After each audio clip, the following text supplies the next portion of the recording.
ஸ்ரீ குருப்யோ நமஹ. தெய்வத்தின் குரல் மூன்றாம் பகுதி 131வது தலைப்பு மதாபிமானிகளின் கடமை. இப்போது நாம் என்ன பண்ண வேண்டுமென்றால், இந்து மதத்திலேயே உள்ள பிரிவுகளில் ஏற்பட்டிருக்கிற குலாச்சாரங்களில் நமக்கு பிறப்பினால் எது அமைந்திருக்கிறதோ அதில் நிறைவு ஏற்படாமல் இதே வைதிக மரபில் இன்னொரு விதமான ஆச்சாரத்தில்தான் நிறைவடைகிறோம் என்றாலுங்கூட, எப்படி குமாரில பட்டரும் மங்கையர்க்கரசியும் வெளிப்பட அந்நிய மதங்களை அனுசரித்தாற்போல் இருந்து கொண்டு உள்ளுக்குள் சொந்த மதத்திலேயே பற்றோடிருந்தார்களோ, அப்படி வெளிப்பட குலாச்சாரத்தையே பின்பற்றி கொண்டு மனசுக்குள் மட்டும் நமக்கு இஷ்டமான உபாசனையை வைத்து கொள்ளவே பிரயத்னம் செய்ய வேண்டும். நம்முடைய உள் மனசின் பற்றுதல் ஆழமானதாக உண்மையானதாக இருந்தால் நிச்சயம் அந்த 2 பேரையும் போல நாமே ஜெயசாலிகளாகி தைரியமாய் நம் கன்விக்ஷன் படி நடக்கிற நாள் வரும். அதுவரை கன்விக்ஷன் படி தைரியமாய் நடக்கக்கூடாதா? இப்படி உள்ளொன்றும் புறமொன்றுமாக நடக்கும்படி உத்தேசிப்பதற்கா நீங்கள் ஆச்சாரியன் என்று பெயர் வைத்து கொண்டிருக்கிறீர்கள்? இது மட்டும் மித்தியாச்சாரம் இல்லையா என்றால், ஒன்றை தப்பு என்பது எதற்காக? சுயநலனுக்காக பண்ணினால்தானே? அல்லது ஒருத்தனை கெடுத்து இன்னொருத்தனுக்கு நன்மை பண்ணுவது தானே தப்பு?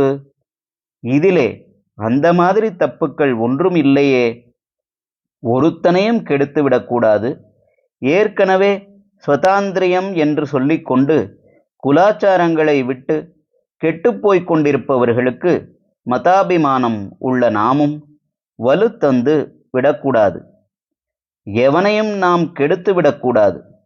நமக்கு பிரியமானது போனாலும் போகட்டும் என்கிற தியாகத்தின் மேல்தானே இப்படி செய்ய சொல்கிறேன். அதனால் தப்பு இல்லை.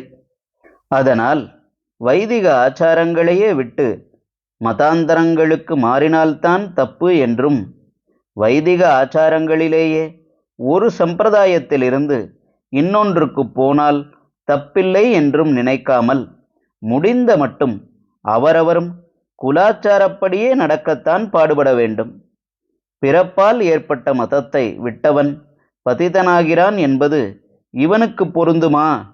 விட்டதோடு நாஸ்திகனாகவோ இதர மதமொன்றுக்கோ போகாமல் வைதிக ஆச்சாரத்திலேயே இன்னொன்றுக்குத்தானே போகிறான் என்றால், இவன் அளவில் ஒன்றை விட்டுவிட்டு நல்ல வழியில் இன்னொன்றை பிடித்து கொள்கிறான் என்றாலும், இந்த ஸ்வதந்திர யுகத்திலே மற்றவர்கள் இவனை பார்த்து குலாச்சாரத்தை விடுவதில் மட்டும் துணிச்சலடைந்து இன்னொரு ஆச்சாரத்தில் போகாமல் தப்பு வழியில் அல்லவா போவார்கள்.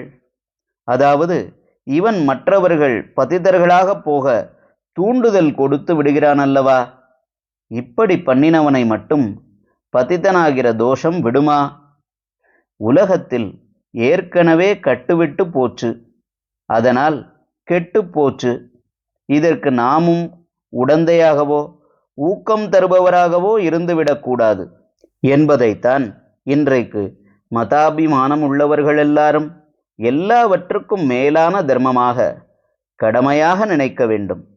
அப்படி நினைத்து நம் அந்தரங்கத்திலே இப்படி குலாச்சாரத்துக்கு வித்தியாசமான ஒரு விசுவாசத்தை உண்டாக்கியிருக்கும் பகவானே அதை எப்படியாவது பூர்த்தி பண்ணி விடுவான் என்ற நம்பிக்கையோடு கூட அவரவரும் தங்கள் குலாச்சாரப்படியே செய்து வந்தால், பகவான் நம்மூலம் உலகுக்கு க்ஷேமம் உண்டாக்கி முடிவில் நமக்கும் நம் மனஸ் எப்படி நிறையுமோ அப்படிப்பட்ட நிறைவு உண்டாகும்படி அனுகிரகம் பண்ணுவான்.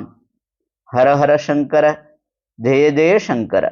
தெய்வத்தின் குரல் மேலும் ஒலிக்கும்.